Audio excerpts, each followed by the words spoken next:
Et tous les autres. Moi, c'est Tom.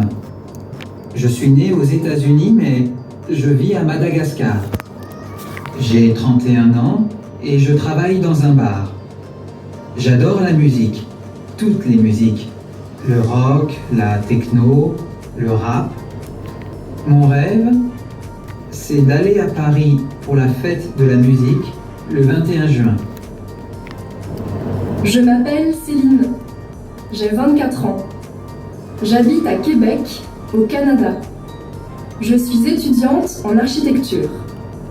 Je rêve de passer le 14 juillet à Paris pour voir le feu d'artifice de la Tour Eiffel. Alors, quelle personne associez-vous avec cette image? Issa, Issa, pourquoi? Ouais. journaliste. Il est étudiant. Il est étudiant en journalisme. Voilà, il est étudiant en journalisme. So we can associate with this image. Alors, quelle personne associez-vous avec cette image? Céline, Pourquoi? il est étudiante architecte. Très bien. Elle est étudiante en associez-vous avec cette image? Nora. Nora, pourquoi? Hein?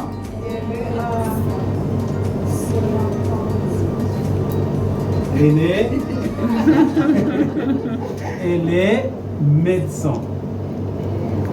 Médecin. Hi guys, and welcome to my YouTube channel. It's your girl Princess Lily M. Thank you for tuning in. Guys, I'm so excited. Every time I get a new subscriber, you have no idea. I got 2 new subscribers this month, which is really exciting. Road to 200. It's finally a reality. We are at 197 subscribers so far, and I couldn't be more excited. Please do keep watching. Today's video is going to be really short. 2 things that I want to talk about. First of all, the growth of this channel. I'm so excited. At first, I didn't know what I didn't know what I want to do with the channel. It was so frustrating because I initially started it, as most of you know, just as a way, because my mom had all these memories, and I was like, you know what, this would be a good way to create memories. And then as I got into it, I got to enjoy content creating a lot. So I decided, you know what, let me just turn this thing into a thing. And it is a thing, and I think it was frustrating for me because I didn't really know the type of content that I want to put out. But now I'm more settled and more comfortable. So this is where we are. We make faith-based content. So it's faith, it's lifestyle, it's faith, lifestyle, I forgot, but basically 3 things. And excuse me, we upload every Thursday, so catch us here every Thursday. I'm so excited to do this. This has become a passion for me, and to a certain extent it became a bit embarrassing to me because I didn't have any, there were not a lot of people subscribing, and there were not a lot of people watching my videos, and I was like, you know what, this is a bit embarrassing. But then I remember a quote I once read. I forgot where it was, but I suspect the 5 a.m. Club, that book. It's a weird good book, for me anyway. So this person was like, they kept on getting two viewers, sometimes 3, sometimes 4, and he was always grateful. He was like, imagine 4 people consistently having to listen to you, you know. Like, you don't just get that. So I'm really grateful to the 30 people that are always tuned in every week. Like, I really appreciate it. Like, I don't take it for granted. And then, you know, the whole topic about my YouTube channel got me thinking about, twice this past 2 weeks I've been asked this question. First, it was in my class. Yes, I'm doing French lessons. I'm about to get onto that as the video progresses. So in class, and we were asked to do our passions and our dreams, and I had a hard time thinking about my passions and my dreams. And the second one was at the doctor's, and they asked me twice as well, like, what are your passions, what are your dreams, what are your hobbies? And I had a hard time thinking about it, you know. But then yesterday in class, I just got to thinking, and I was like, why is it that we stop dreaming? Why do we ever stop like having passions? Why do we take the things we like for granted? Why do we always try to downplay the things we like, you know? So, and then I just got to writing. I love running. I love creating content, online content, you know. Recently, as you just saw, I love cooking. Guys, I have terrible presentation skills, but trust me, my food is as good as it looks. Plus, my phone camera is dying, guys. Oh my goodness, like, this is a whole story for another day. But basically that is it. And you know, I love creating content. Sometimes I watch back at my TikTok videos and I'm like, where is this girl who used to wake up, get dolled up just to shoot stuff for TikTok? Like, that used to be me. So, and it's okay. And I was talking to one of my friends and I was asking her, like, you know, people, you know, you don't have a lot of viewers, but you're constantly putting out content. And she's like, I'm shooting content, I'm happy because I'm doing it for me, you know, it's not necessarily for the people. And I was like, this is me, you know, that is me. So yeah, that is the first part that I wanted to talk about, like my YouTube video, hopes, passions, how I've just been awakened to keep on creating, right? The second thing that I want to talk about, this one might get some parents mad at me. Bear with me, parents, bear with me, okay? I'm a parent too, I'm a mama, okay? Don't disqualify me just yet. Is the issue of mother tongue. On Thursday, I'm not sure, but it's a February, I forgot the date exactly. I'll write it down below. But it was Thursday. Today is what date is it today? Okay, anyway. So on Thursday was International Mother Tongue Day. This is a February, in case I forget to put it down. Thursday on February, but anyway, it's a day in February. I forgot the exact date. Is International Mother Tongue Day. The history of it, the gist of it is that some students protested for their mother tongue in, I think, is it Bangkok, or it's an Indian country. Yes, I think. I'm not quite sure. Don't be on my case, okay? So they fought for their mother tongue. 4 students died. It was very tragic, and mother tongue got to be celebrated and appreciated, and we are all reminded on this particular day, you know, to look back on our mother tongue, to speak it more frequently, to be proud of our mother tongue, you know. And it got me thinking of parents in my own country, in Botswana. I don't know about out there, you know, people who are not native or mother tongue English speakers.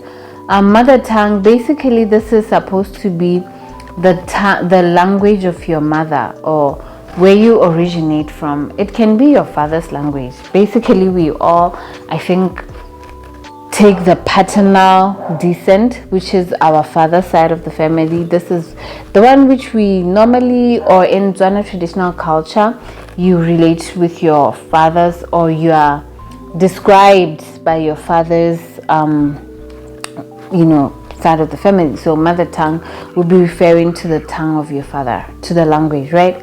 But then okay, my mother tongue is Setswana, and I think for the majority, okay, no, let me not say for the majority, but for Botswana, most of us, our mother tongue is Setswana. Botswana is a multilingual country. There are many different languages. We have Sekgalagadi, Seyei, Seherero, Sembukushu, Setawana.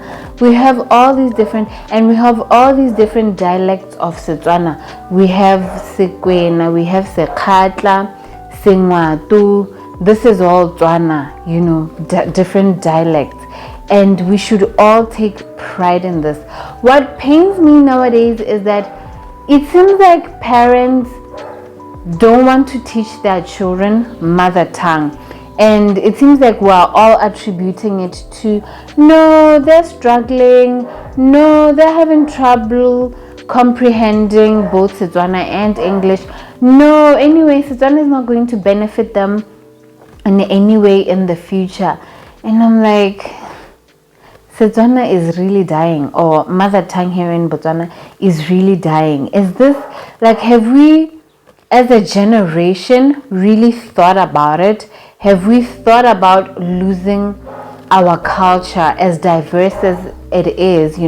Part of this culture is Setswana. Are we willing to let that go? We've let go of so many things that made part of our culture, that nowadays you can negotiate your mahadi, which is lobola, bride price, over the phone, which never used to happen. And personally, I don't have a problem with that. I mean, I got married during COVID time, so my parents really had to make means.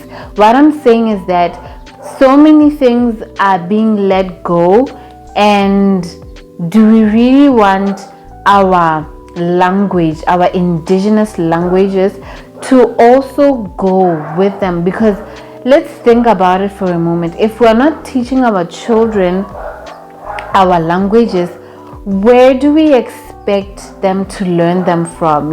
Where do we expect our language to end up? And one of my friends argued this and said that in any case, our children are going to be international children, citizens of the world. And I'm like, but this citizen of the world, to be quite honest, your confidence comes back from your background, from where you come from, and if we really did conduct studies, we would see that this is going to stunt the future generation in a way. This is me putting on my research cap on, that I sort of hung up. This is a good research topic. By letting the mother tongue slip off, it's going to it's going to cause them problems in the future. Trust me. Not only them, even us now, as we are losing so much of ourselves, as Africans, as Pan-Africans, as that we fight so much for our rights. We fight so much to be seen and heard by these European or these big countries, the first world countries. But then we then come back and shame what is ours. We've already glamorized the Western weddings and made them to be our own traditional wedding, right? With our Setswana traditional wedding, which would be your mahadi and patlo, nowadays it's not even a celebration. It's like an oh by the way thing, and you put in all your effort into your white wedding, and we don't see it. This is a white wedding, and it's the one that we recognize more than our traditional weddings. Like, can we think about this for a moment? Can we just think about, why do we want to be so whitewashed? Yet we are the ones who are also fighting for this independence so much from these Western countries. They are going to have us so oppressed that everything that makes us us, that makes us African, is going to end up being let go. We are going to find ourselves in a situation whereby we are fighting all over again for our freedom, and this time we won't know where to start from, because we would have let go of so many things that make us us, and one of those things being our indigenous languages. So I just wanted to encourage parents out there, especially parents my age or younger, this generation, millennials, Gen Z, I can't even keep up anymore, that let's not forget our indigenous languages. Let's embrace who we are. Let's walk. And I know that some of the children struggle with learning disorders, and they have to start first learning in English because it's the language that is being taught in schools. Haven't we thought about it for a second? Why do they want us so much that even as the children struggle, they should now become conformed to the Western way of life, right? Why can't they learn their mother tongue first, and then they'll pick up the one that they are taught in school? As a speech therapist, can we have speech therapists from Botswana who are going to boldly now come in and try to help children in Setswana? When I was working in a psychology clinic that I was working on as a therapist, and I was working with students with dyslexia, to be specific, we used to emphasize teaching them first in their mother tongue, in Setswana, right? Because we believed, and the main psychologist did research on this, that if they learn first in their native language, it would be easier for them to break through into another language. And as I'm learning French, I'm seeing that I have a grasp of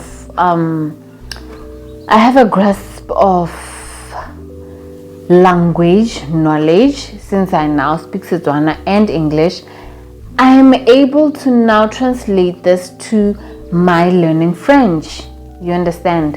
And it's really okay that I'm learning French at this age. It's nothing to be embarrassed about. But nowadays, people are embarrassed that their children speak Setswana. Come on now, guys. Okay, guys, not to bombard you too much with the heavy stuff, but we've come to the end of my video. I hope you found this informative. This is the direction that my channel is heading nowadays. We're going to be having mini vlogs with me having a sit down. You get to pick my brain, whether it's things that I'm knowledgeable on or things of faith. And mostly I love speaking on things of faith. I love you guys. Please subscribe. Thank you so much for subscribing. I have shoes that I want to give away. I'll upload them next week. And most of the things in my closet, like, I just feel like I want to give them away. I don't want to sell them. So yeah, or if you know anybody who's in need, I would gladly give them some of my stuff. And thank you guys. Please keep watching, and do subscribe. I love you. It's your girl, Princess Lily.